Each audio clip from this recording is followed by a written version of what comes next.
Hello everyone, and welcome back to Star Trek Babylon, an Anomaly of the Week game of Star Trek Adventures 2nd Edition using the rules by Modifius Entertainment. My name is ELH the Game Master, and joining me are four lovely individuals who will meet right away because I want to get playing because it's been over a month. So we'll start with Eschatologist. Eschatologist, who you playing and anything you want to shout out? Hello, I am the Eschatologist. I am playing Captain Corin Runa, the intrepid commanding officer of U.S.S. Babylon. All right. Gray Guy, what do you got going on? Hello, Gray Guy, playing Lieutenant Commander Jack Minetti, science officer and pilot. All right. Karaticus. Hello, I'm Paraticus. I will be playing Lieutenant Commander Grok, the Klingon raised by Bajorans, the Chief Medical Officer. All right. And last but not least, Drew. You know him, you love him, you give him your latinum, Lieutenant Commander Rendek, the Chief Ferengi Engineer, or as I like to call him, the Ferengineer. All right. And with that, let's run the intro video and then we'll get started proper.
And welcome back. So as is tradition in my Star Trek Adventures games, is I have the players do an opening log, and Captain Corin, I believe you have that honor today, so please feel free to take it away. Captain's Log, Stardate 59.2. The Babylon is investigating the complete disappearance of Argo 9's atmosphere. Before, the planet was a potential human colony, but now it's a cold ball of rock. Interestingly, there's no damage to the flora of the world, as if the atmosphere was simply flash burned away. All right. And we start today's session with you all in orbit of Argo 9. You have a few shuttles that are out performing some readings of the system, but it is as the captain has just described. Previously, Argo 9 was a vibrant, almost paradise-like world that was prime candidate for colonization, but during one of a routine survey sweeps, it was discovered that the entire atmosphere has been taken, burned away. Who knows? But there is no atmosphere of which to sustain any life at this point. So, as I drop you all in, you are on the bridge of the Babylon, and we'll see what happens.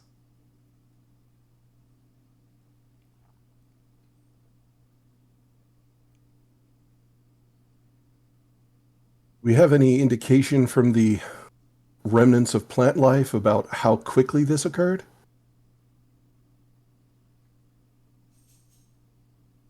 Is that a question for me or the group? Either or both. Well, we can certainly do a roll to get back into the swing of things. Minetti, if I remember correctly, you're our science nerd. Minetti, if One of you them. yeah, one of them anyway. Or actually, you know what? Grok could do this roll too, because medical. Either of you, or maybe you assist one another. If you want to give me a reason science or a reason medicine, difficulty on this is a 1, and remember when you assist, you only roll the 1 die. I can assist if you want to do the main role. I could do that if you wish. Yeah, let's go for it. My reason's not as good as my control, so Is sorry, xenobiology? Could I use that in any way as a focus on this, You certainly or is could. this? And am I able to use any of my focuses on a one die assist, or do If you you have a just focus get that the one die? applies, yeah. Sensor operations would apply here. Okay.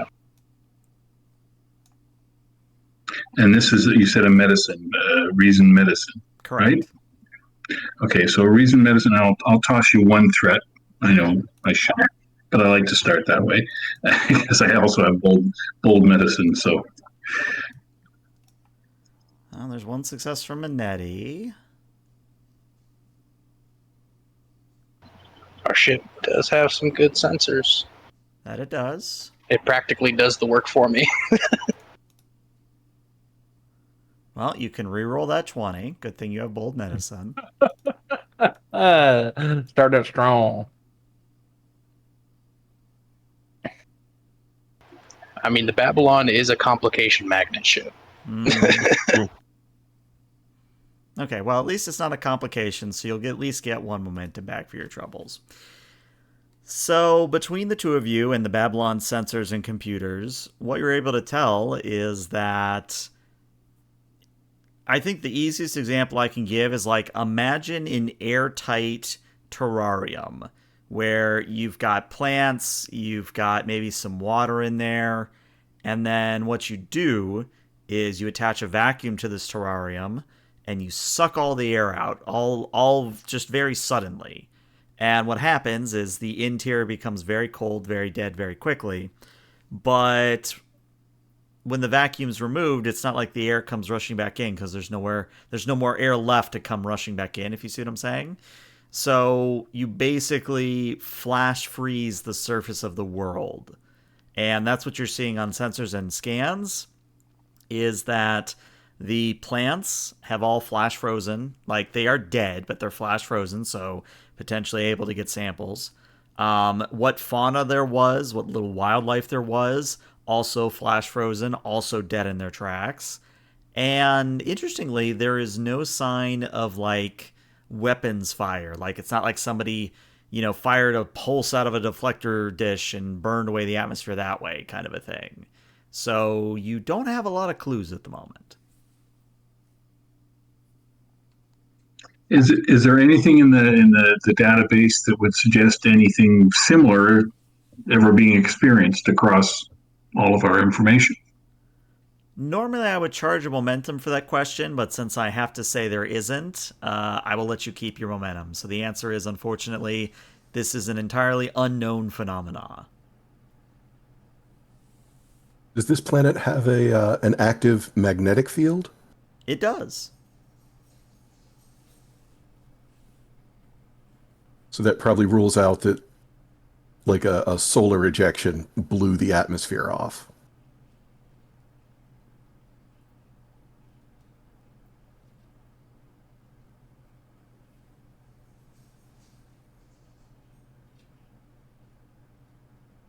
Well, where would you guys like to go from here? Well, reestablishing the atmosphere is the easy part, but making sure that this isn't a repeatable phenomenon is the primary issue here. Is there any trail or anything in the local area indicating where the atmosphere went? Like, did it move through space to some other location? Maybe leaving behind some nitrogen or oxygen That particles is in an its wake? excellent question. If you give me a momentum, I can answer it. Definitely worth the momentum.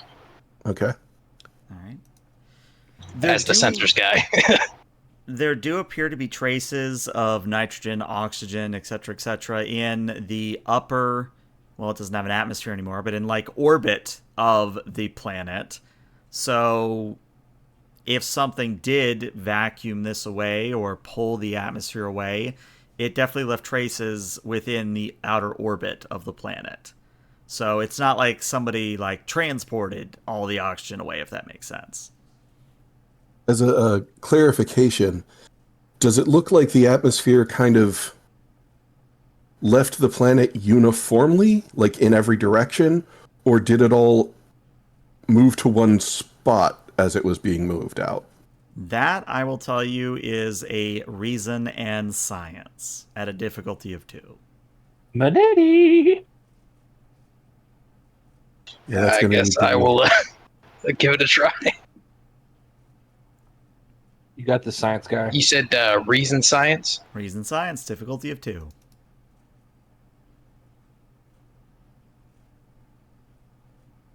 Three successes, meaning you get a momentum. Yes, the captain Nice. is on the money. It does appear that the atmosphere was collected through one singular point, and you get that because the concentration of nitrogen and oxygen is more prevalent on a certain point in the orbit of the planet. Fascinating.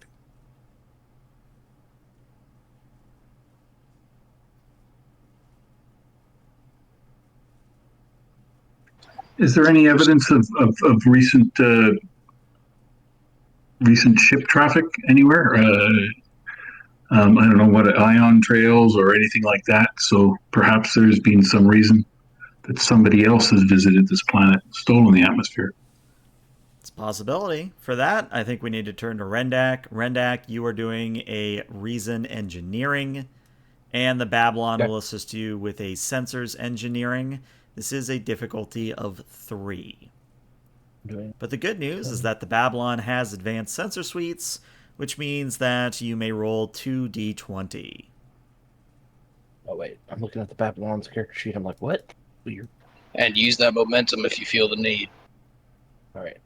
Reason, engineering, and what exactly am I rolling for again? You're rolling a reason engineering to determine any traces of warp trails, ion trails, anything that would suggest an alien vessel. I have warp core mechanics as a focus. That would so apply, I'll be yeah. using that. And it's difficulty 2? Difficulty of 3. 3. Yeah, probably better use the momentum. And well, the ship's how many dice will the ship will roll 2 because it's advanced sensors, right? Yep, and the ship always has a focus. I don't think I need to use the momentum. I'm going to try it without it. Okay. Focus. Dice. Roll. Well, that's already the 3 you need if someone wants to grab the Babylon Sensors Engineering. Twice. Can do that. Always a focus. Mm-hmm. Another momentum. 3 successes, so that is a whopping Lord. 3 momentum right Listen. back for you. There is Rendak is giving you like down to the millimeter where this warp is. And It's right here. that is actually the case, that there is what appears to be an ion trail of some kind, and because you succeeded so well, 6 whopping successes, what you're able to tell is that as you map this warp trail and compare it to known star charts, that other worlds have been hit by this ship, vessel, object, whatever it is. And as you scan, long range scan these other planets, you see the same trail of, atmosphere leaving, flash frozen, everything, that sort of thing. But what's probably more relevant to your situation is the fact that if this ion trail is correct, there does appear to be a vessel of significant size traveling to the Argonis system, not to be confused with the Argo, the Argonis system. And the Argonis system is inhabited. And this thing, whatever it is traveling at a leisurely warp 3 towards Argonis. I will inform the captain of all this. Well, if their trajectory looks like it's heading them toward Argonis, let's see if we can beat them there at maximum warp. So what I would say is that getting there before this thing, whatever it is, very easy to do, because again, they're only traveling at warp 3. Even if you went warp 4 or even 3.5, you would get there with hours or perhaps days to spare, depending on how long, how fast you want to go. Rendek will suggest. Actually, Rendek will be up. Captain, with all due respect, we don't know what it's going to be able to do once it gets there. I think we should do an intercept course.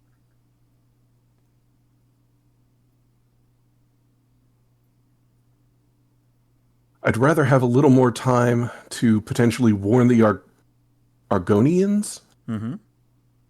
I'd rather have a better chance to warn the Argonians that whatever this is on its way. But if we get there with enough time to spare, we may be able to intercept it even from Argonis first. We could do both, Captain. We could intercept it ourselves and send one of the shuttles at its maximum warp to go carry the warning. Well, could our communications go far enough to just transmit now? You could, yeah. You literally could just get them on subspace. Well, then that's a lot easier to do. Very Rendek well. will make that suggestion as well, in agreement with Minetti. Very well. Raise Argonis. All right. So appearing on screen is an Argonian, and it's been a hot minute, but I'm pretty sure the Argonians are an actual canon species in Star Trek. That or I'm getting it confused with the Elder Scrolls. One of the two. But either way, they are a bit of an interesting humanoid, a little reptilian, a little bit of a pointed head, almost like a conical head. Actually, yes, they are canon. They are... They got bat noses. Yeah, that looks like they were appearing in the TOS comic. Interesting. Cool. Yeah, they kind of look like bats with a very conical, like gnomish head. Interesting. Cool. I love happy coincidences like that. Anyway, yes, you get an Argonian on the screen. And, he has purple skin and his bat-like nose and his big old eyes and his buck teeth. He looks strange, but he speaks very cordially, and he says, "Hello, let's see, Babylon, hailing us from the next system over. What can we do for you?" Yes, this is Captain Korin Runa of the Federation starship Babylon.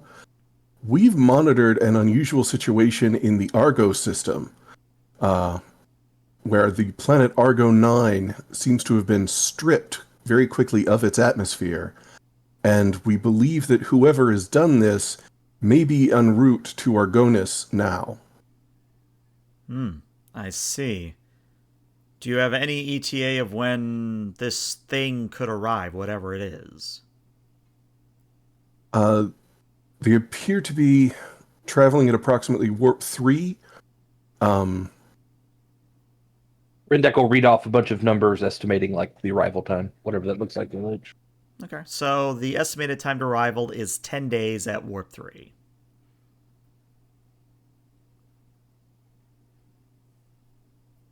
So I think we're looking at approximately 10 days before they reach you.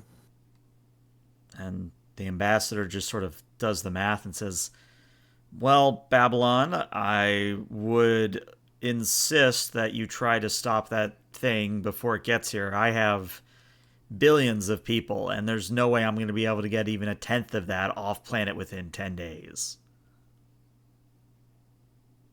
We understand, and we intend to do everything we can. However, we wanted you to be aware of the impending threat so that any preparations you would find prudent can at least be begun." Well, if you can give us a path this thing will take into our system, we can at least meet it with the Argonian fleet. But overall, we're relying on you. Your vessel, as far as I'm able to see on this readout, your vessel is far better equipped than our Corsairs are. We'll provide you with their current course and trajectory, and we will keep you apprised of any developments. Very good. Argon out.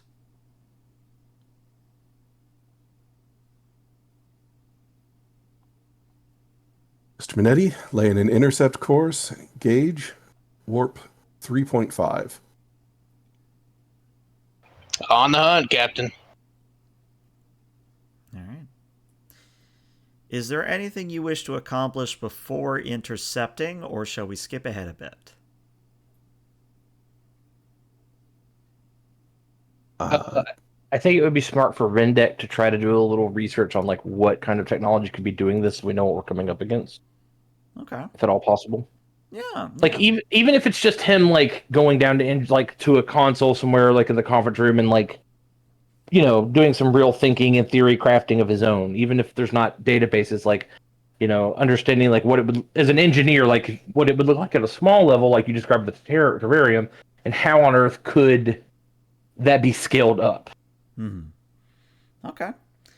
Let me see. Rendak, why don't you give me an insight engineering? And since you specifically mentioned the Babylon's computers, the Babylon can assist you with a computers engineering. Difficulty of 4 on this one. Okay. I don't have a good focus. Use some of that banked momentum we got for sure. Definitely. Yeah, I think he'll step off to the conference room for a second, and he'll basically like ask the computer to like cross-reference current known forms of like at like small levels of atmospheric controlling, and run that through and compare to modern technology or technology of other, organizations or spacefaring peoples that we know enough about to kind of extrapolate data from, and then like basically feed me that info. So, difficulty 4, and what's the Babylon rolling to help us? Computers engineering.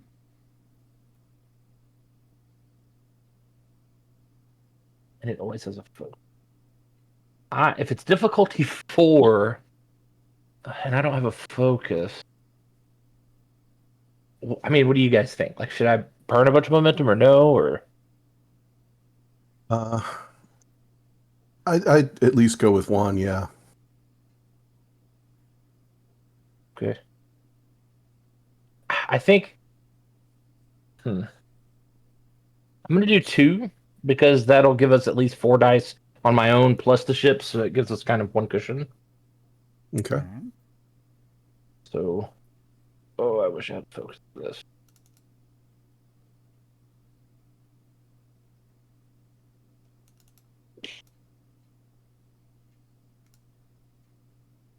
I really want to get this one right so we kind of know what we're coming into. Would perhaps the value technology is simpler than people adhere here, in the sense that like he's really determined to figure out, like he doesn't know how to help with the evacuations or calming people down, but like the technical side of things he could focus on and kind of excel at. Yeah, you can use that as a value to trigger your determination. Okay, I'm going to do that, I think. All right, make a note for future character advancement. Okay. And then I need to, when I go to perform task, I need to mark that I'm using it. Okay, here we go. Okay, well, there's 3, and there's 4, so there's a complication. All right. So, Rendak, you are kind of on the right money where, this is basically a scaled up weather control system that is manipulating the atmosphere of a planet to siphon it off like a giant vacuum. But the Babylon's computer, it's still scanning the thing you're traveling towards, and you're actually able to get a picture of the thing that is ahead of you.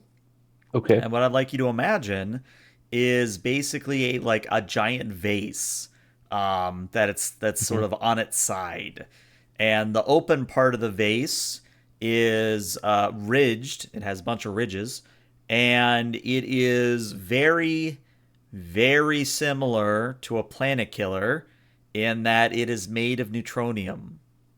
Okay. Interesting. And as far as powering something like this, known technologies that could do that? Remember when I just said the planet killer? Oh, okay. Heard. Sorry. No. This is me being foreshadowing. Oh. Okay. It's technically killing planets, kind of.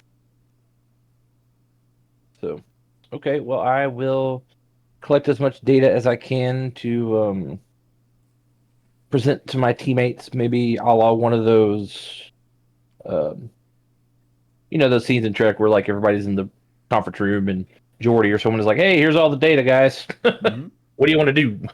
Yeah, well, I think that's the best way to do it then. So all of you just receive that entire briefing and you're in the conference room. So if the outer skin of this thing is made of solid neutronium, I take it our weapons aren't going to do anything useful. Unlikely.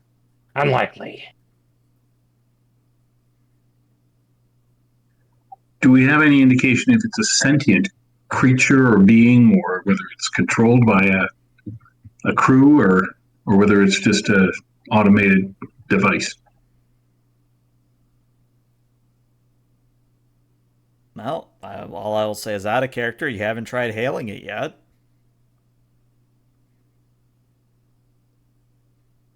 Who's our communications officer? Some yeoman who we've never really given a name to.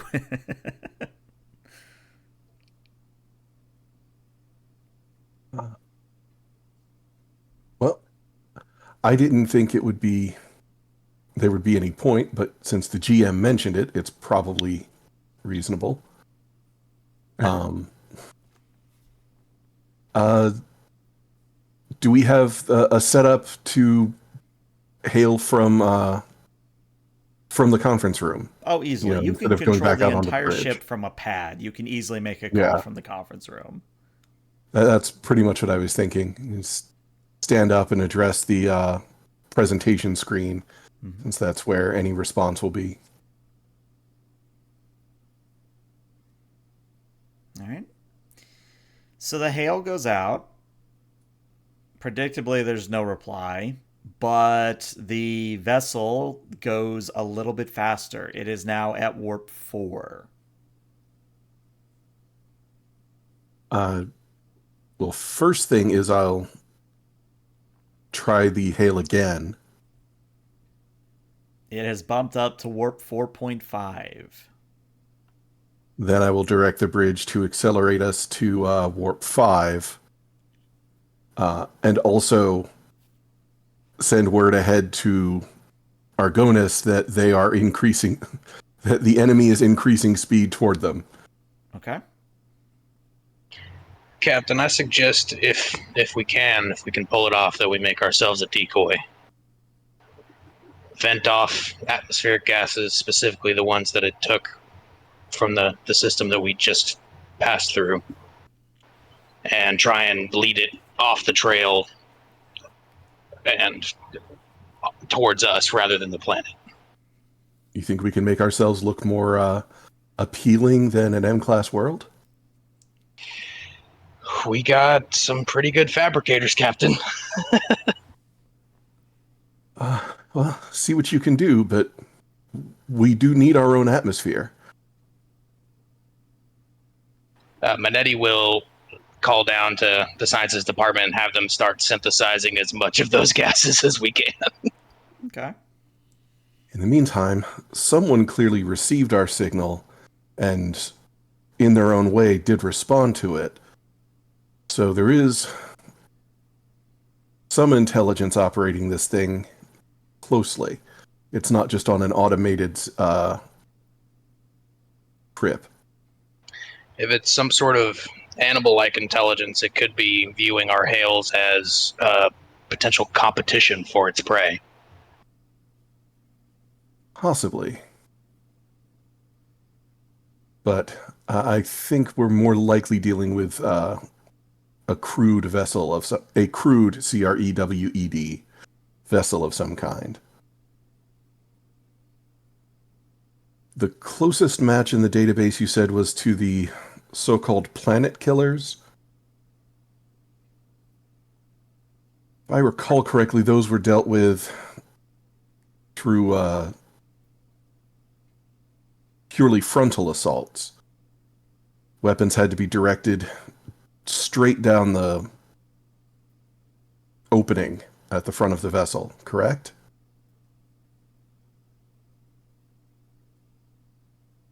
And that was directed at Rendak or Over the whomever. board, Drew has no idea, but he thinks Oh, so. well, so if he's you been have no looking idea, at it. I was under the impression everyone knew what a planet killer was. Sorry, I'll explain.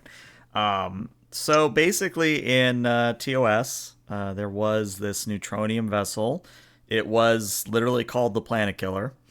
And it basically just fired a giant beam at a planet and then just consumed the chunks of rock and the magma that, it basically destroyed and ate. And the way they killed it in TOS was there was a spare Connie, and if you want to go back and watch the episode, I'm not going to spoil it for you, but basically they throw the spare Connie down the gullet of the beast and cause a warp core detonation in the middle of it, thereby rendering the Planet Killer inert. Because it doesn't destroy it, because solid neutronium, but it does turn the damn thing off, if you get my meaning.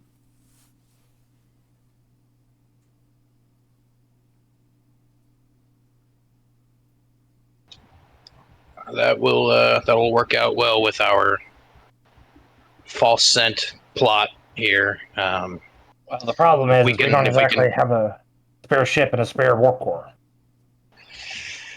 I mean, obviously it'd be the captain's call, but I'd sacrifice a shuttle if it meant saving a planet. Well, we also have the advantage that our photons, our phasers, photons, and quantum torpedoes pack a hell of a bigger punch than they did in Jim Kirk's day. So we can at least try standard weapons first before we resort to sacrificing shuttles or warp cores to whatever this thing is.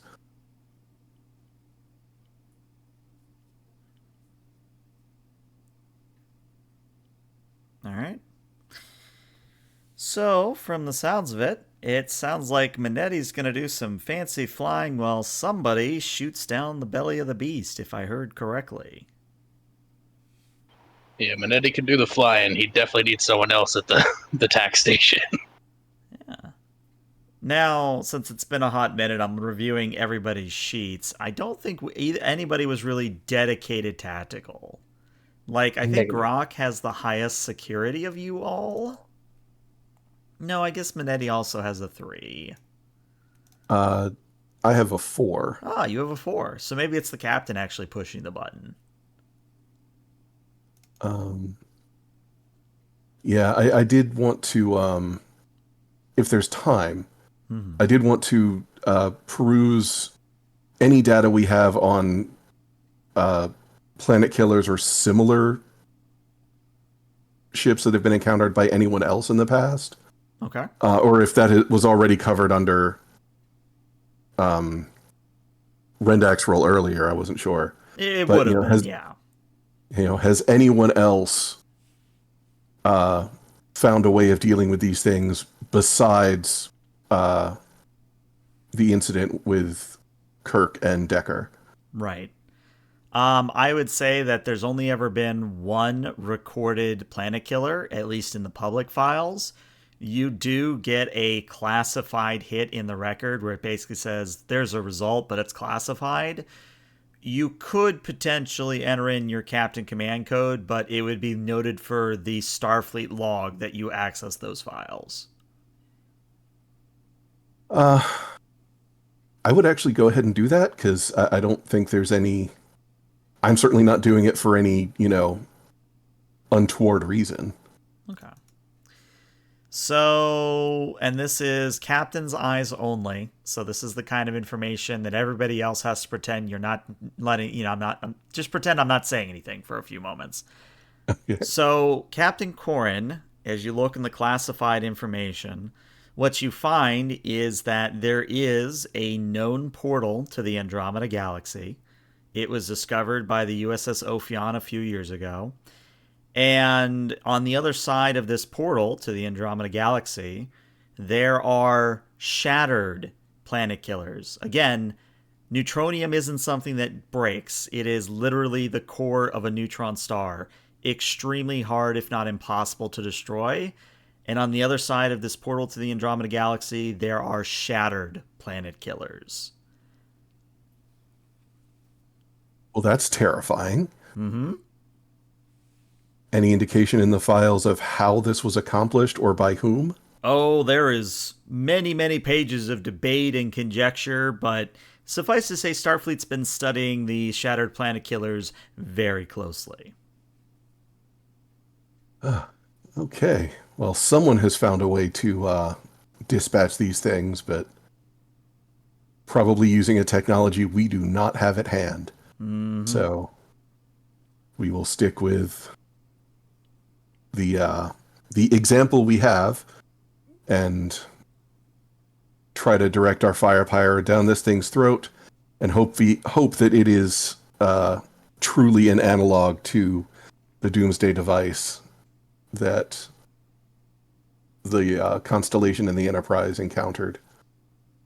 All right.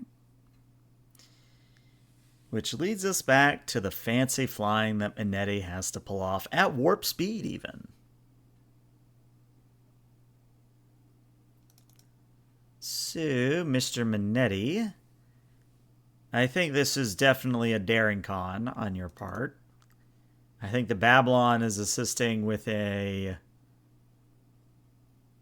structure con, because it's not like you're flying it directly, because you're kind of like drifting in front of the planet stealer. I don't know what to call this thing yet, but you're basically drifting in front of it so that you have an optimal firing path.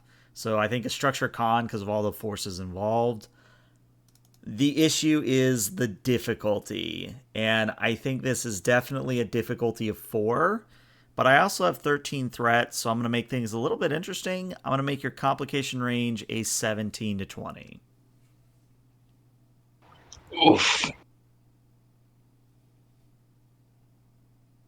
Okay.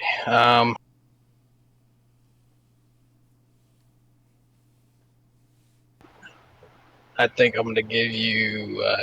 It's how many threat do I give you for a extra die? For a single die, it's 1 meta currency, so 1 threat. Okay, then I'll spend a momentum. I'll give you a threat. That would give me some extra dice. So that would be 4 dice and 3 meta currency. So it would be 1 momentum and 2 threat. Then I will do that. Okay.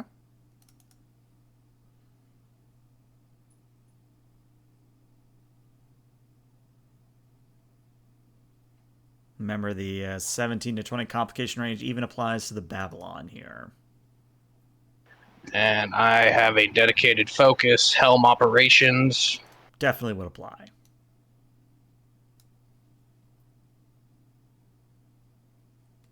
All right, now I pray. Well, I think somebody heard you. Yeah, there it is. So you do See, I can do the fancy fly, and the Babylon can't keep up. Exactly. So here's what's going to happen is the Babylon, and it's one of those like glorified like space exterior shots where we see this giant neutronium vase flying through, and then we see the Babylon swoop up from screen left and drift around to the front. But unfortunately, because you rolled a complication, what's going to happen is you do get in front of the vessel, of the giant neutronium vase, but at the same time, you lose reserve power as immediately the Babylon begins protesting, and all reserve power has to be shunted to the structural integrity field. Otherwise, you would have just ripped off a nacelle, kind of a thing.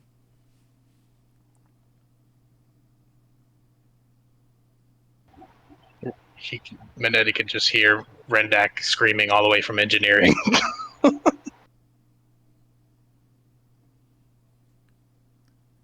Well, we're here. I think I might have pushed her a little too hard, Captain. Any response from the hostile? Negative, no response. Let's try hailing them again. This time, there would actually be a roll here. So, Captain, if you can give me a presence command, the Babylon will assist you with a communications command. Difficulty of 5.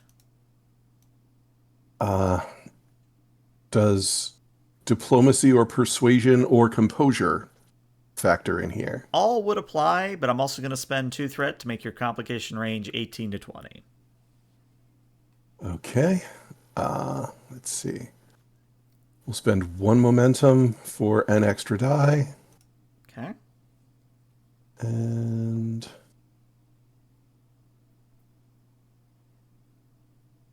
well, there's already 4, and there you go. Babylon gets you 6 successes total, so you get the momentum right back. So you do actually get a response, and it's a video response, but what you're seeing doesn't really make sense. Like, you're expecting to see the interior of a bridge, or, see the, like Tholian-like appearance of just this random crystalline creature, something other than what you're seeing, because what you're seeing is an idyllic meadow. Almost like the Windows XP background, just rolling hills of green, just flowers and just pastures and everything like that. And you don't see a creature, but something or someone replies and says, "Hello, do you have business with the atmospheric containment vessel 005?" this is Captain Corin Runa of the Federation starship Babylon. Could you identify yourself, please? The atmospheric containment vessel? 005, correct. You realize that the atmospheres you've collected were already contained on planets where they were, well, serving important functions supporting life. The planets that atmosphere was taken from were judged to be valid and the GM is trying to remember the word he wants.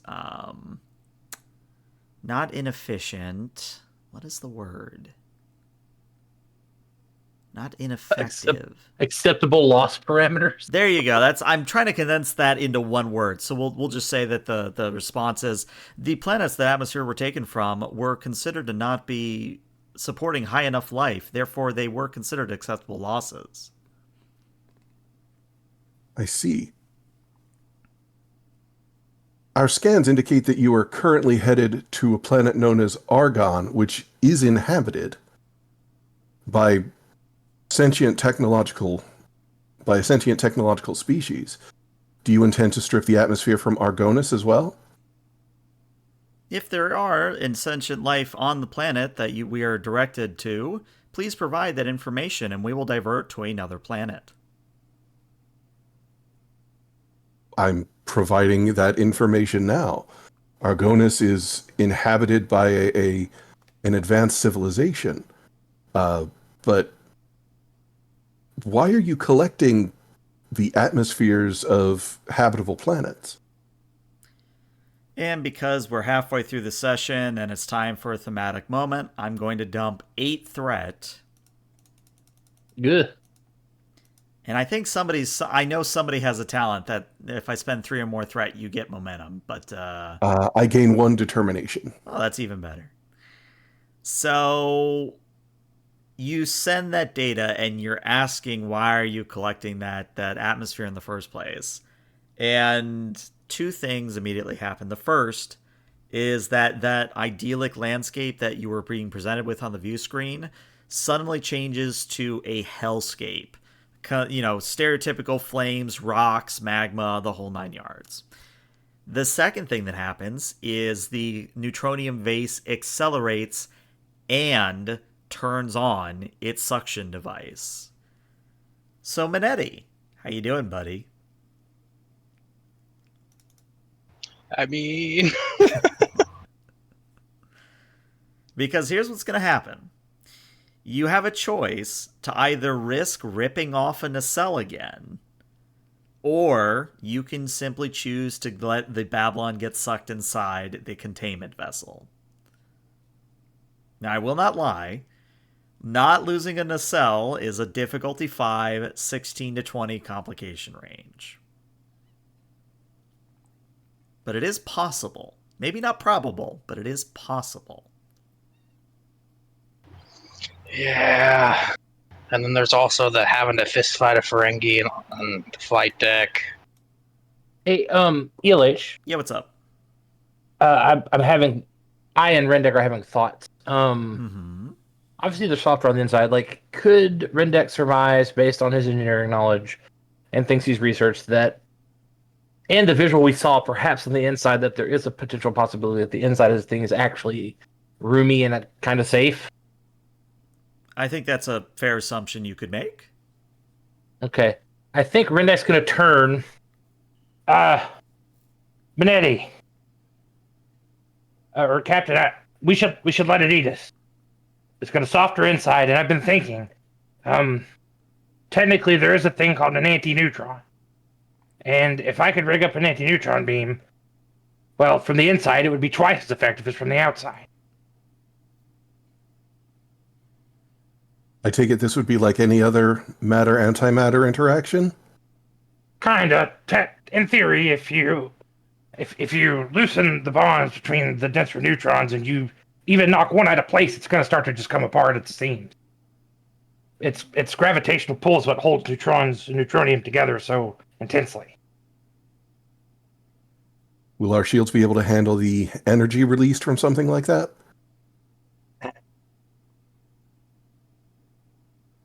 You're gambling, but as they say back in the day, the needs of the many outweigh the needs of the few and all that. So I don't know that that's relevant right now. It's an interesting idea. Go ahead and get to work.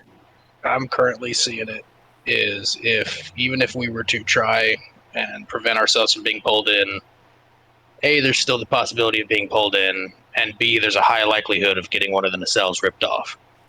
So if Lieutenant Commander Rendak thinks this is a safe option, I'm with him. I mean, safe is relative, but when you're weighing out all the options, I think it's the best one. Well, let's go ahead and vent those gases you've been synthesizing so that we at least look like a tasty target. Minetti will radio down to, or calm down to the science bay, and all he says is, "All right, folks, it's mealtime." All right. So visually what we see is that venting from the Bassard collectors is just a bunch of atmosphere that you've synthesized, and the neutronium vase gets larger and larger and larger until eventually the Babylon is swallowed up by the entity, and everything goes dark outside. Like, even the view screen isn't able to see anything. It's just pure, utter darkness. But then, after you can confirm that you are entirely within the vessel or the entity, what you're able to detect is that there are about 6 planets worth of atmosphere pressurized within this thing. In fact, if you really wanted to right now, you could spacewalk on the hull without an EV suit and you'd be fine.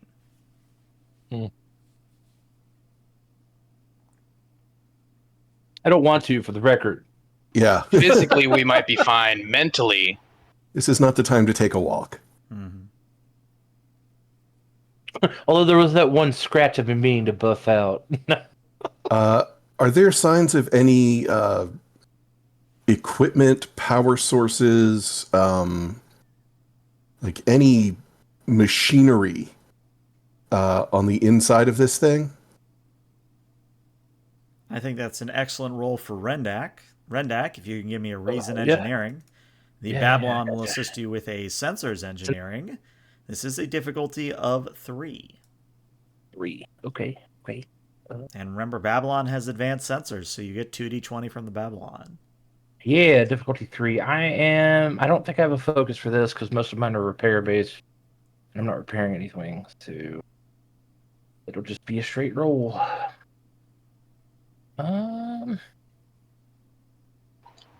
Are we allowed to spend momentum to give him a temporary specialty?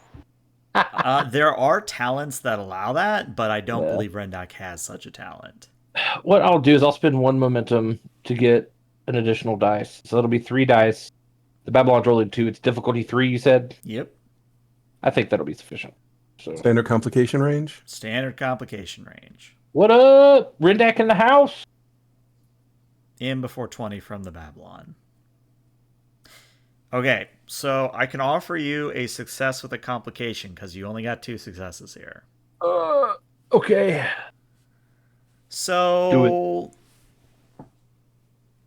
To put it very simply, you are detecting the mechanisms for the vacuum, and it's basically working by polarizing and depolarizing a area of space, and it's just literally using the flow of electrons to pull matter and atmosphere through the aperture. The problem is that the power signatures you're now detecting are also shielded by neutronium.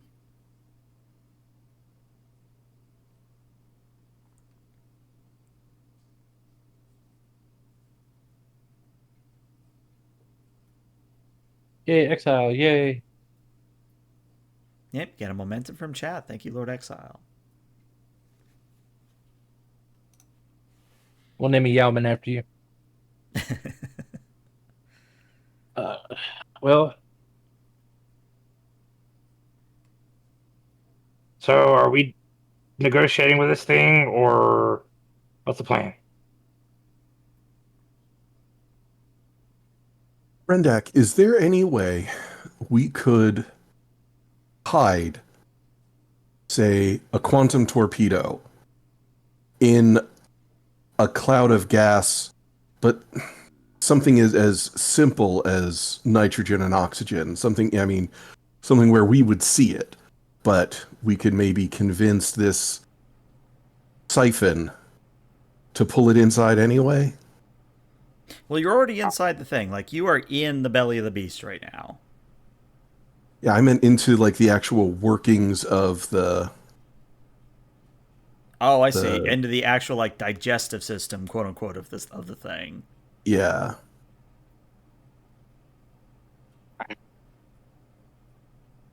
Maybe. I mean, it has a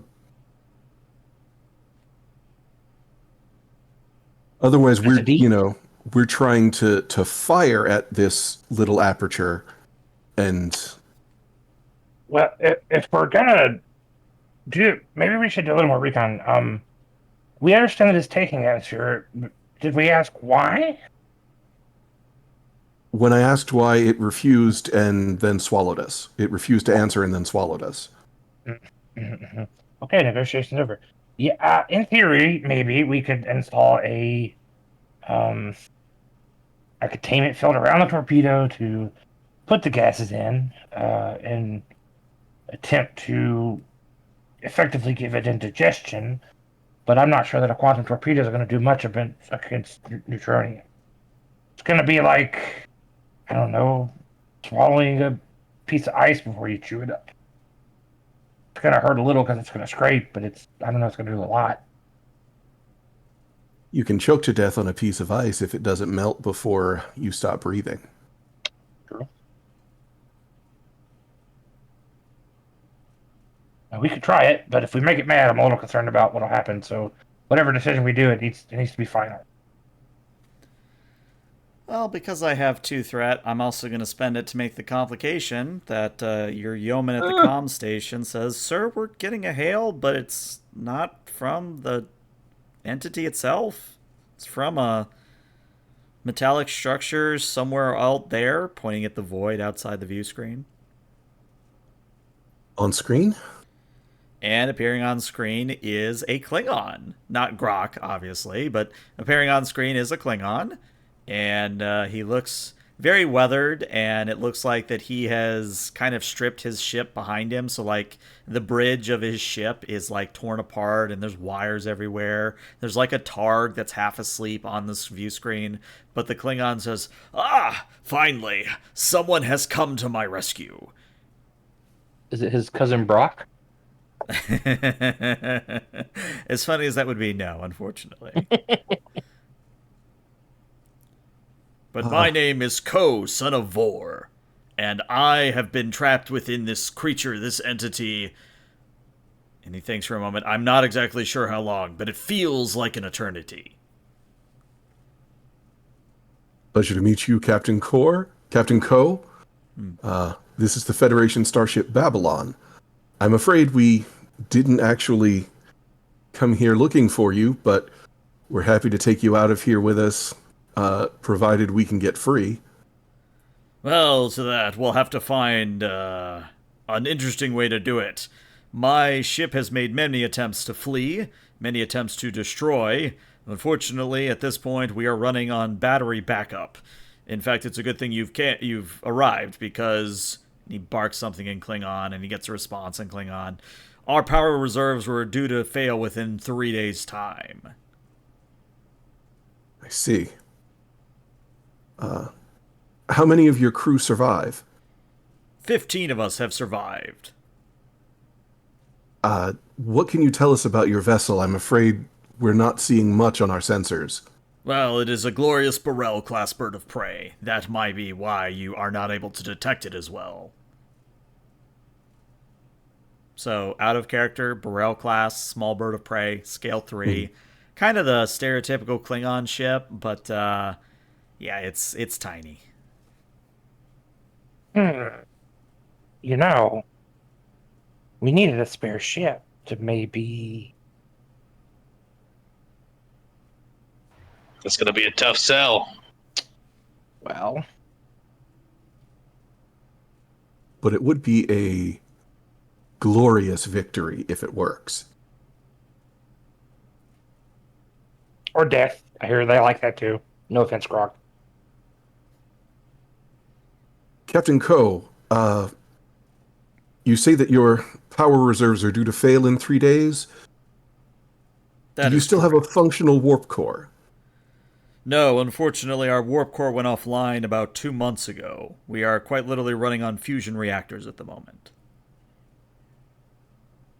Well, is it just short on fuel, or why is it offline? I am unaware of what the problem is, only that our finest engineers have been unable to solve the problem. Ah. You get me and transporters Redneck over there. We can probably figure it out. Well, at this point, I'll accept help from anyone, even a Ferengi. Huh. All right. I'd like to lead an away team over. Mr. Rendak, Dr. Grok, Mr. Medi, why don't you come with me? We can work on getting his vessel's warp core up and operational, and we can also discuss a potential solution to this problem in person. Very good. We will expect you within the next hour. Understood. Man, I got talent that might come in handy here. Which talent might that be? The great material continuum, baby. If he needs a part or some fuel, I can reduce the opportunity cost. Hey, yeah, that is definitely a thing you can do. All Look, for all you guys know, I have a spare warp core in my quarters. You know, who knows? Fringy Could stuff. be, you never know. I bought it for 3 latinum off some bum. Yeah, you know. As one does. Okay. So, with everybody on the away team, you all beam over to the Klingon vessel. Immediately, what hits you is a very unpleasant smell that definitely smells like somebody has stuffed some not so great things into the air reclamators. Also, probably the air reclamators aren't working properly. Like, they're only at like 50%. So you're getting a lot of carbon dioxide and everything else on top of it already being a Klingon ship, which operated on different principles already. So you're maybe not having the best time breathing. You can say it's several months of unwashed Klingon in the air. Exactly. Yeah, it's very. It's also potent quite stuff. warm. Yeah, Rindeck looks up at Grok and goes, You have no idea how much I appreciate you right now. It stinks. But waiting for you as you beam in is Captain Ko, and he does the Klingon salute, fist across the chest, and goes, "Kapla! It is a good pleasure to see you in person, Captain." Kapla, Captain. It is my honor. May I introduce my officers? My Chief Medical Officer, Dr. Grok, Chief Engineer, Commander Rendak, and my Science Officer, Commander Minetti. Well, I am hoping perhaps I have something for each of you that would be relevant. You said your name was Grok. What house do you hail from? House? Yes, your house. You are Klingon. You have a house. You just should recite his address from Bajor. Dr. Grok was raised on Bajor, Captain. Then a Klingon who does not know of his lineage. Interesting.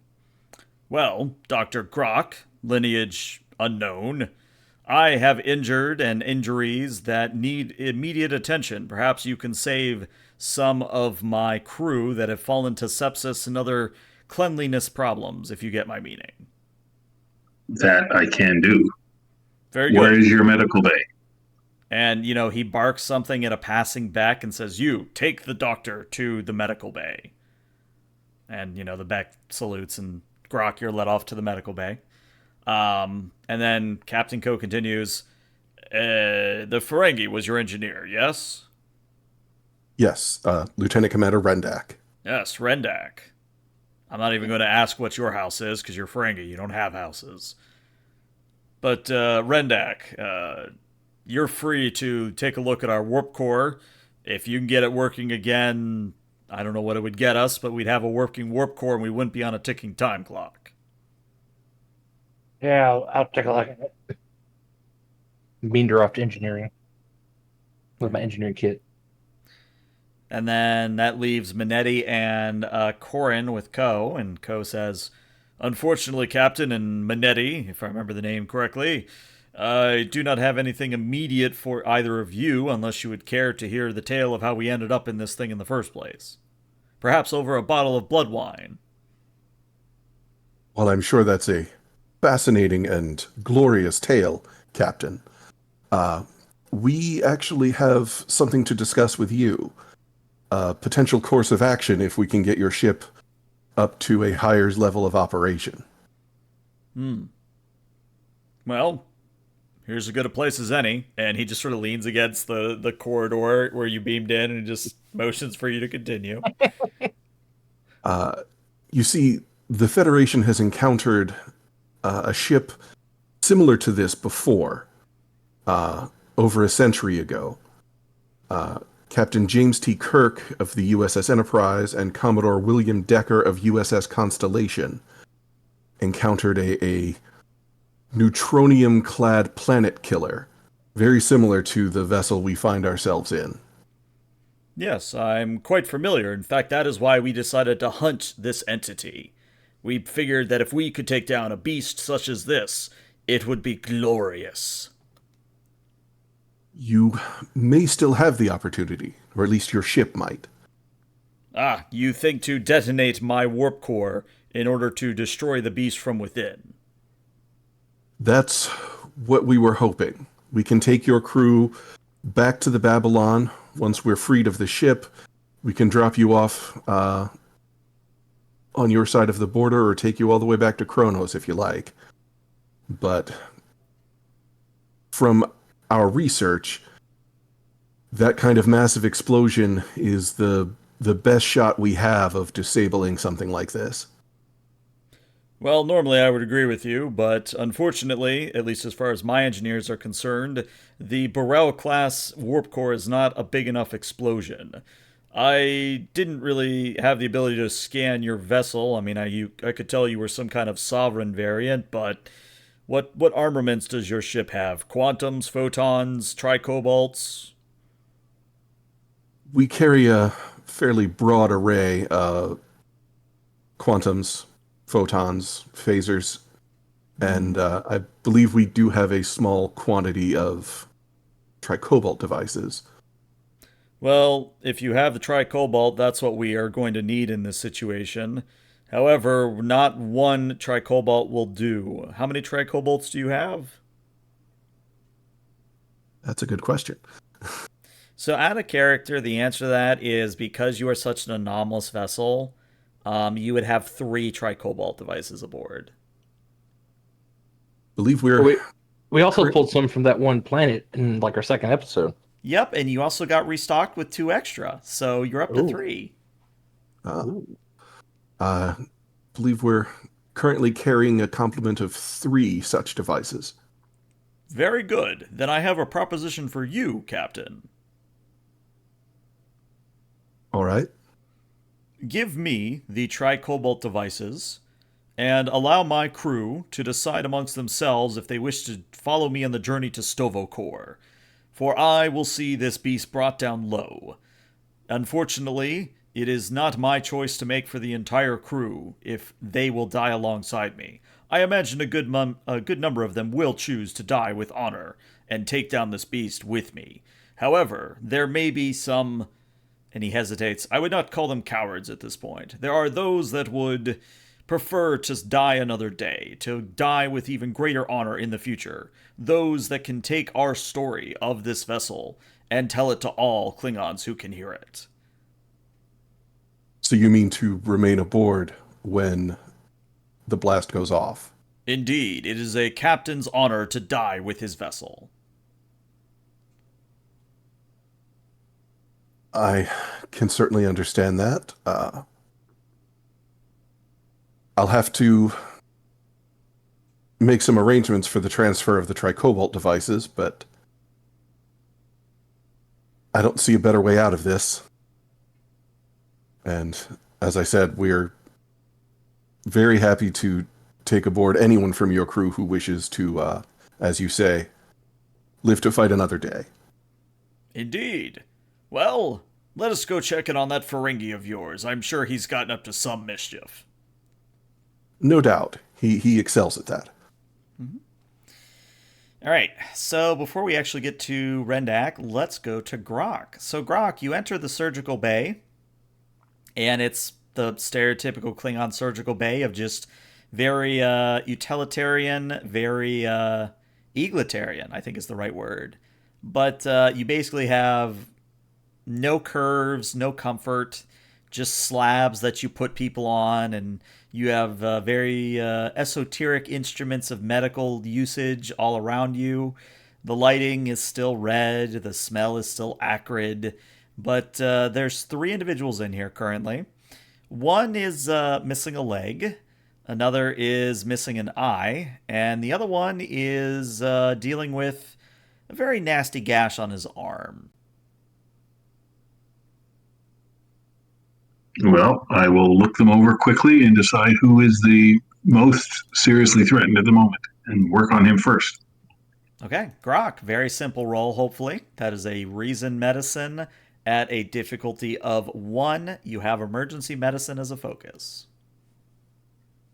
And actually, let me see. I would say first response actually applies here. So you actually would get a free D20. Or no, yeah, so it's a free D20 and you can succeed at cost. Okay.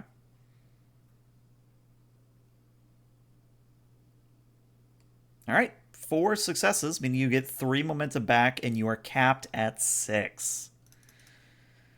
So, good news, bad news. Good news, the one with the cut on their arm, that does look like it is woefully infected. If you get them back to the Babylon and run a standard, antifungal and antibacterial cleanse on the wound, they'll be fine.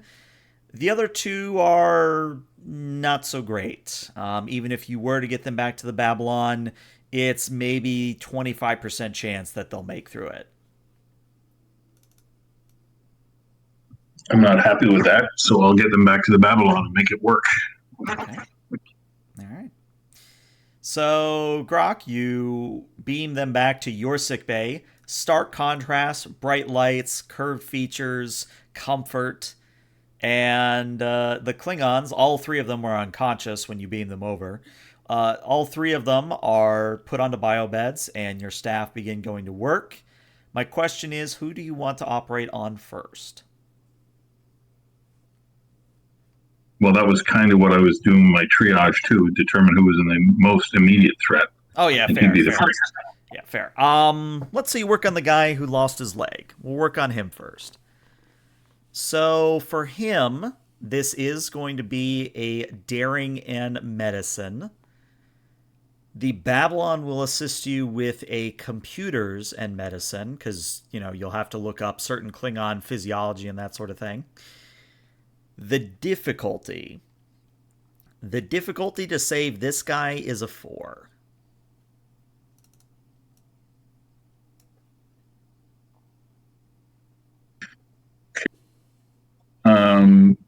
So I will definitely use one threat. I know you're going to enjoy this. So I hate to use my bold medicine. Mm-hmm. And this still first response count as well? Because we're kind of using it outside of combat. I think the diagnosis was when you could do it. Okay. But what I will point out is you do have cutting edge medicine. So you could potentially use momentum to reduce the difficulty. Yes. Okay. So you said difficulty 4? Difficulty of 4. Okay. So let's bring it down to difficulty 2. Okay, so that would be 2 Cutting edge momentum. medicine. Yeah. So that's going to be down to difficulty 2. I'll use bold medicine with 1 threat, so that I'm going to have 3 dice. Mm-hmm. Okay. 1 success, and if somebody can get me the computers and medicine from the okay, there's 3 successes, and you do have a reroll if you so wish. Yeah, I will take the reroll.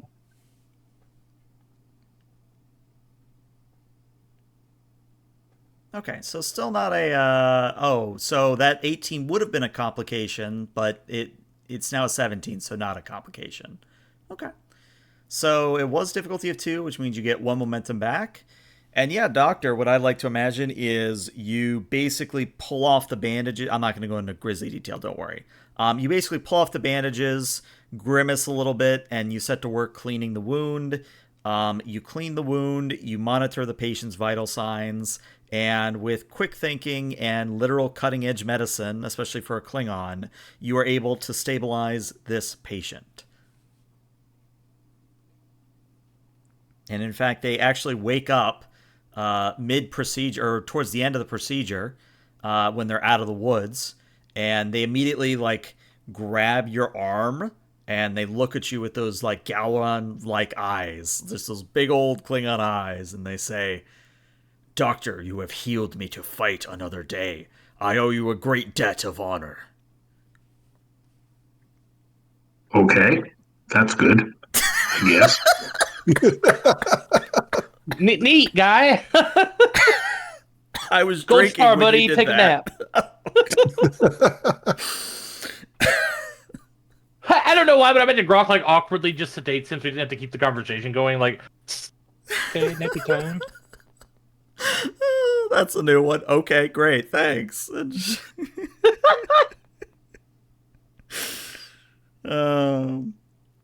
All right, well, patient 1, problem solved. Patient number 2.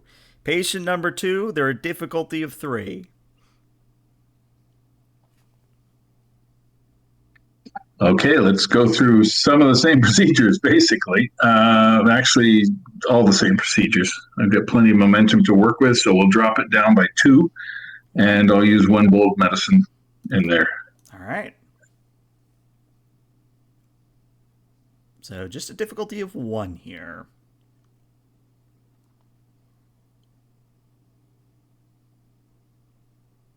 Oh, okay, that's already 5 successes, so you're going to have floating momentum. Jeez.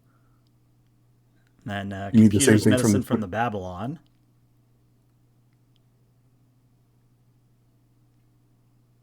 So that is 6 total successes on a difficulty of 1. So that means you have cap momentum and 2 extra floating. So what I'll say, Grok, if you want to spend the 2 extra floating, you can treat the 3rd patient while you're treating the 2nd one. You can multitask here. All right, let's do that. Let's get these guys back up and going. Apparently, they want to go to battle, although there's nothing to fight against. I don't understand these guys.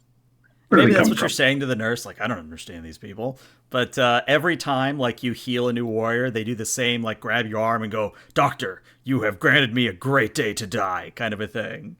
And just every time, I'm just imagining Grok going, "All right, whatever, go back to sleep." Oh, brilliant. All right, well, Grok, you've saved 3 Klingons. Congratulations. Let us check in on Lieutenant Commander Rendak.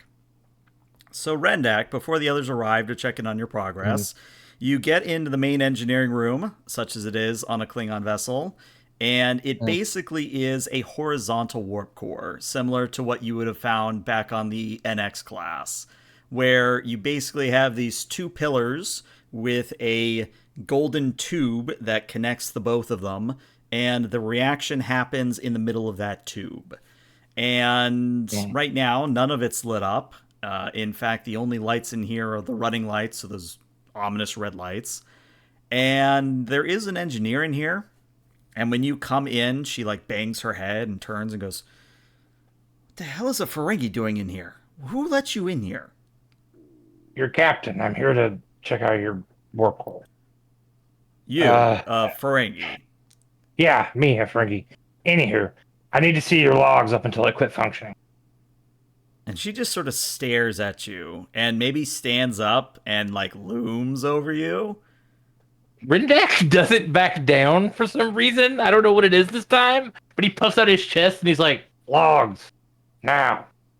Rendak. Presence engineering. Difficulty of 2. okay. And you have persuasion as a focus. I was going to say, can I use persuasion? Yeah. I want to win this so bad, guys. Can I use 1 momentum? How dare you? Yeah. How dare you? Okay. Come on, dice. Do me decent dice. Hey! 2 successes. There you go.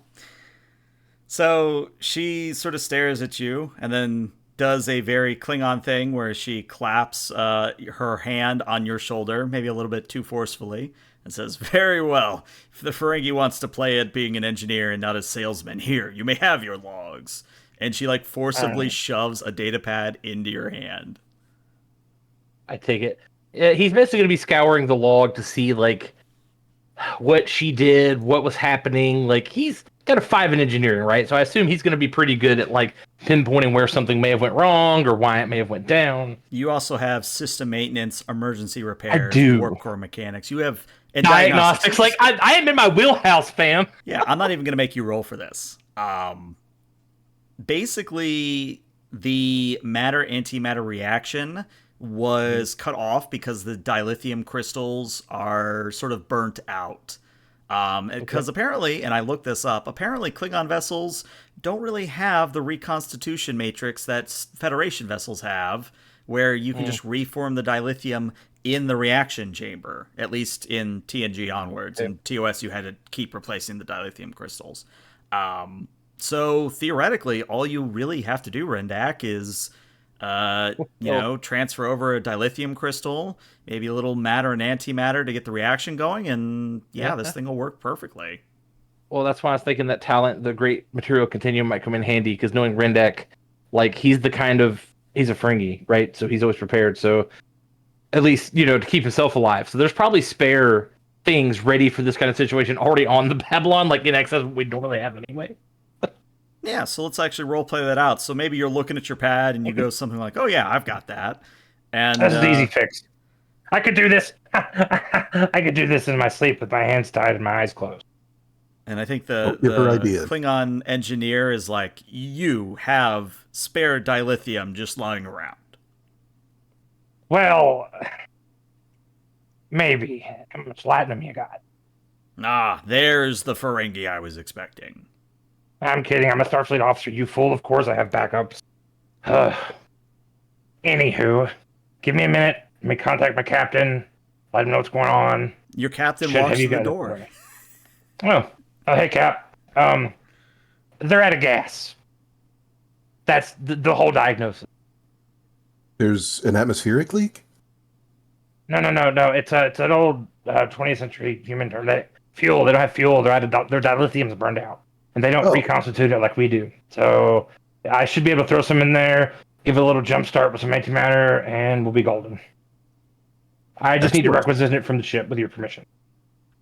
Permission granted. Take what you need. All right, he'll tap his comm badge and to engineering and have one of his dudes beam some over. All right. So Rendak, this is a very simple roll. But I also did just get 2 threat from chat. So I'm going to make it difficult because it's the chat. So here's the thing. Normally, Jump starting a warp core, very standard, control engineering, difficulty of 2. You have all the focuses in the world. True. I have 4 threat. Okay. I'm going to spend 1 threat to increase, or I think it's 2 threat. I'm going to spend 2 threat to increase the difficulty to a 3. Okay. And with my remaining 2 threat, I'm going to increase the complication range to 18 to 20. Okay. I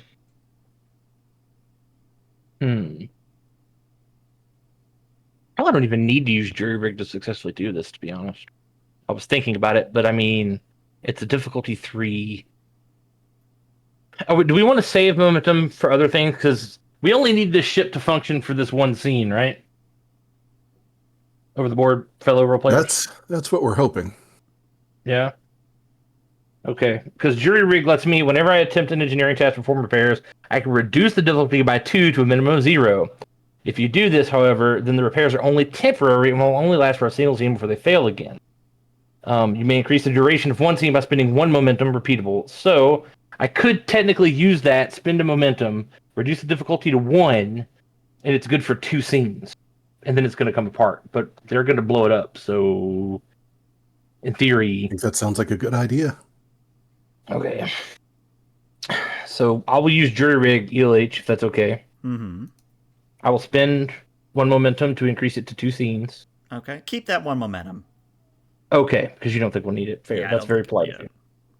you. That reduces the difficulty to 1. I'm going to use warp core mechanics, I guess, for my focus, because I have 5 of them that apply. Mm-hmm.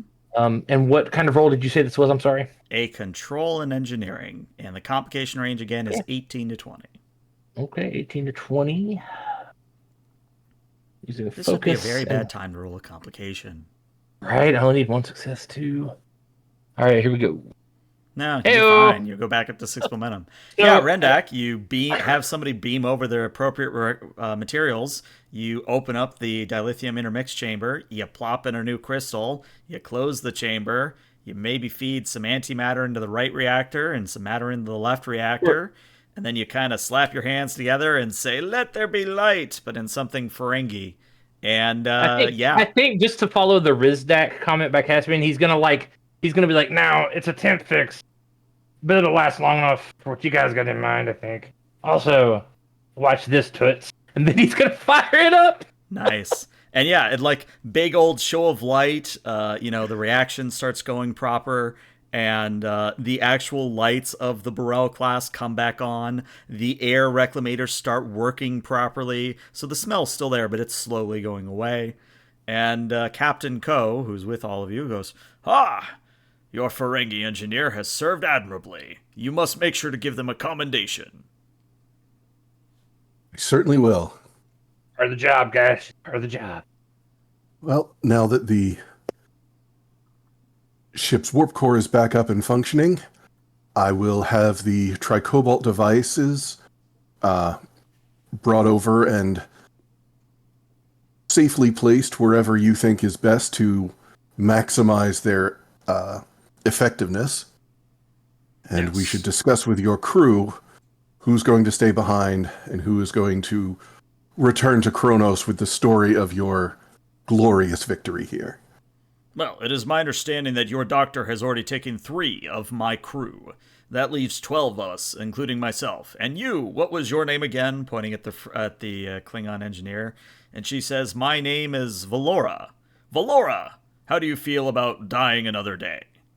And Valora kind of thanks and says, "Well, I mean, I am kind of interested in this Ferengi now, so yes, I will die another day.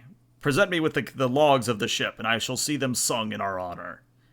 And the captain and Valora have a Klingon moment where they're like, "Yes, kapla, blah, blah, blah, blah, blah." But Valora will join you temporarily on the Babylon, such as it is. But as this is all happening, Captain Ko does pull you aside, Captain Corin, and asks, "So while my crew is ready to die with honor, how do you plan on your crew not also dying at the same time? Because every time we have attempted to flee the vessel through the aperture, we have been thrown back from very powerful tractor beams that we have been unable to get our way around." When something similar to this was attempted before, the planet killer in question wasn't destroyed, but it was deactivated. Our hope is that the systems that have been holding us in will come down and we'll be able to exit with some very efficient flying on behalf of my helm officer, who it happens is also my science officer. So, Well, I admire your boldness, Captain. I would simply point out that your ship will need to weather a significant explosion before the aperture allows you to exit through it. She can handle it. we'll enhance our shields and attempt to... Have you ever heard of surfing, Captain? Surfing. That is the water sport in which you engage a battle with the waves. Sort of. You attempt to ride the wave by placing well, on Earth, a wooden board between yourself and the water. In our case, we'll be trying to use our shields and ride the explosion out of the mouth of this thing. Well, that is very inventive. I hope it goes well, but if not, I will honor you in Stovacor. Well, if things don't go according to plan, maybe I'll see you there. Alright. So, we do another jump cut to everybody back on the Babylon. And it is at this point that the Tricobalt devices have been transferred. The captain is ready to hit his button. And he is literally just waiting for Corin to give the signal. And Ko will begin, the process of blowing up the Burrell class. But he's waiting for Corin's signal, kind of a thing. I don't know why, but I'm imagining the 3 Tricobalt devices with a rope tied to the little bulbous head of the Burrell. You know what? That's a funny image. That's exactly what happened. All right, Mr. Minetti, stand by on those impulse engines. Course Impulse plotted standing in by. to take us out of the mouth of this thing. Mr. Rendak, how are those shields on the aft looking? Everything's at 100% for now. I'm standing by to reroute power. All right. All hands, prepare for detonation. Captain Ko, the honor is yours. All right. And he begins singing the stereotypical Klingon song. I don't remember the lyrics to it right off the top of my head, but it's the one that they always start singing before they go into battle. It's very chorus kind of a thing. The crew joins in on the Klingon vessel.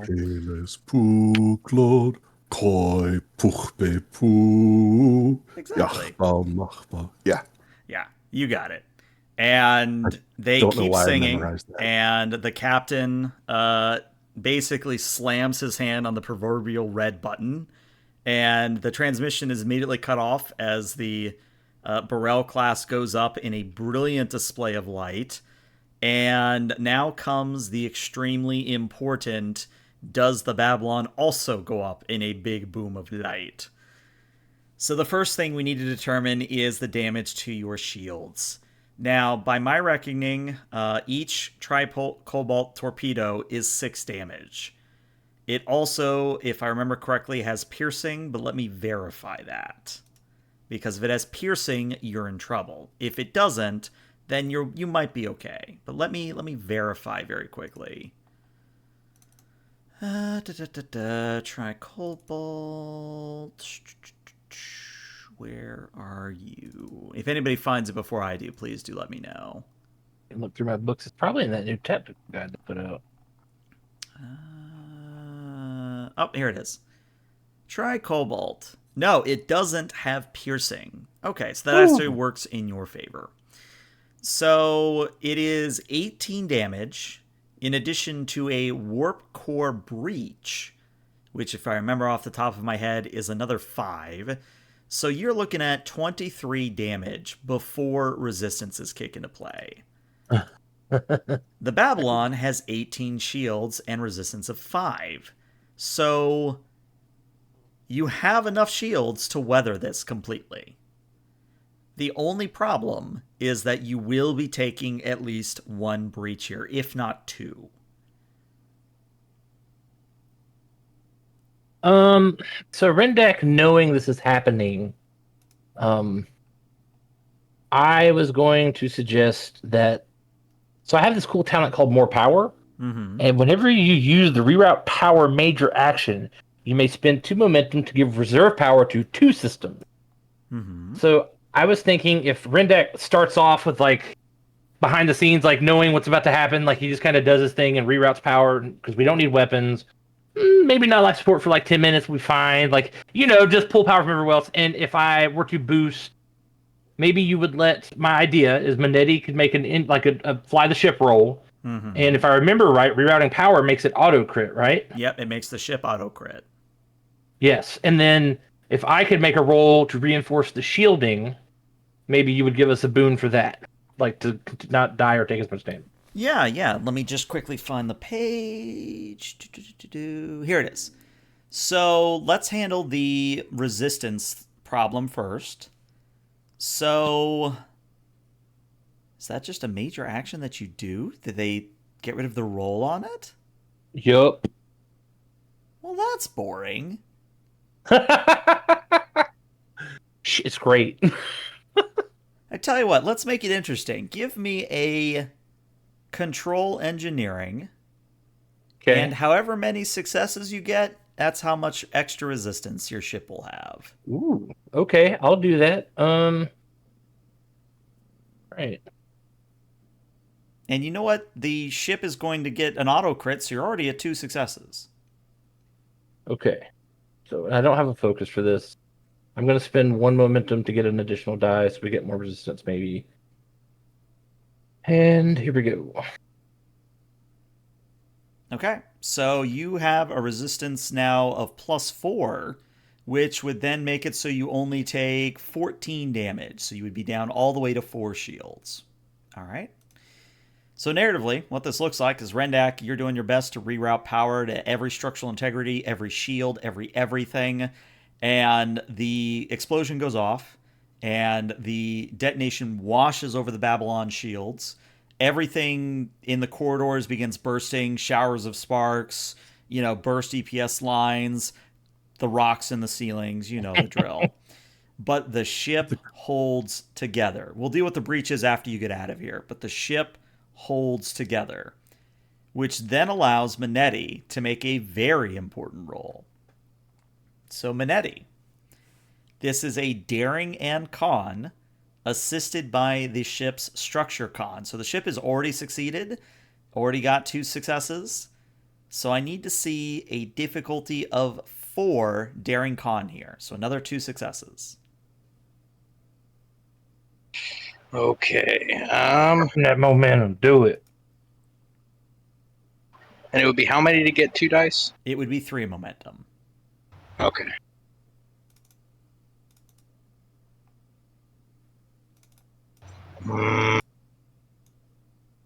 Yeah, I might just have to do it. I need those dice just to make sure. You just got a momentum from chat as well, so you actually stay at 3 momentum overall. Thank you. And it's a daring con. Daring con.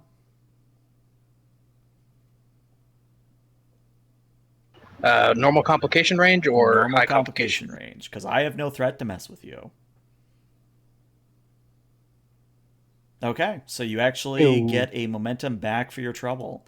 So yeah, again, Manetti, you are doing your own virtuoso work at the con console, that as the shields and the ship bucks forward, you ride the wave out of the neutronium vase, and it is such that the explosion does cripple and disable the neutronium vase, and you sail out of the aperture no problem as the blast wave follows you out.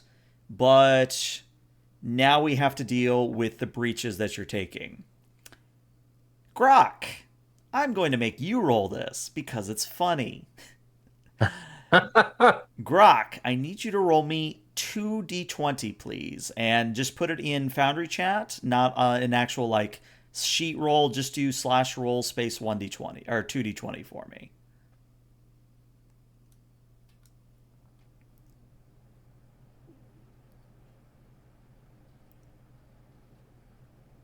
All right, let's expand out that 36. I see a 19 and a 17. Okay. So the 19, you are going to take a breach to your weapons, so your weapons are knocked offline. But what's probably the most important is that 17 is a structure breach. And remember what I said earlier about tearing off a nacelle. So what's going to happen is you get out of the belly of the beast is rendered inert, but as you are on your way out, maybe just inadvertently, either the force of the blast or something fails in keeping the nacelle attached, the right nacelle is ripped away from the Babylon and is left within the belly of the beast as you sail to safety.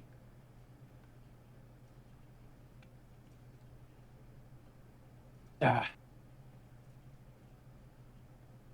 don't think I have anything that can respond to breaches. Yeah, like I've been looking through everybody's sheet, and it's not like on Wolf-Ra where somebody has a way to ignore a breach. I don't think anybody has a talent like that, unfortunately. No. Well, I know my ship, so I can tell you the problem. We're missing the nacelle.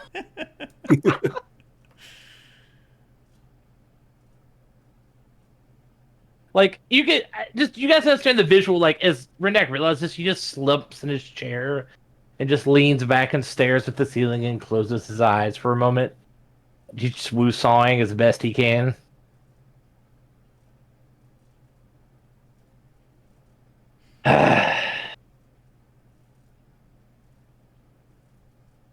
Cost us a nacelle, but we saved the planet, guys. Yeah. The last Federation ship to deal with something like this was destroyed. I think everyone's done an outstanding job today. We'll contact Starfleet and see if we can't get someone out here to help us, well, repair or probably replace that nacelle. Hopefully we don't have to be dragged to a starbase to get it fixed. Unless someone would like to go back in there and try and fish it out. Reattaching it without a dock is going to be pretty hard, Captain. It's a whole ass nacelle.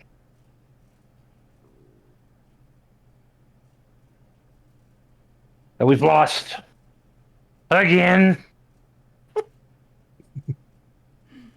Things could have been a whole lot worse. It could have been. Oh, I know. I just like to complain. It's my hobby. All right. And on that note, I think that is an excellent point to stop today's adventure. So well done all around. I was a little worried, though. I'm not going to lie. Like, I was looking at the time, and I'm like, man, if they fire those tricobalts down the throat of this thing, this is going to be a very short episode. I mean, I like making new characters, but I'd just as soon not have to. Right. No, you did well overall. And hey, maybe Rendak has a Klingon lady friend. So, that's right. He's got him a Klingon boo now. He's going to have to call out from work because he's got broken bones. No, as Minetti can attest, I don't know what it is, but it feels like every time a Klingon engineer is involved, they always go after the ship's engineer. I don't know why, it just keeps happening. I just imagine, like, later Rendak, like, burst into the med bay, grabs Grok, and is like, I need you to help me. I don't know what to do. And Grok's like, I don't know, dude. I was raised on fish. Get off me, bro. Like, well, you see, when you see Rendak, when a Ferengi and a Klingon love each other very much, he just like, no, and just leaves. Oh, that would be hilarious. Oh, Lord. But I hope you all had fun. I tried to find ways to have everybody contribute, so I hope you all had fun. Yeah, fun. Even though it was mostly unavoidable, Minetti still feels bad, so when Rendak checks his duty roster next, he sees that Minetti is signed up for extra shifts in engineering. Nice. All right. Well, Twitch, stick around because we're going to raid somebody, but YouTube, we'll see you later. Bye-bye, YouTube.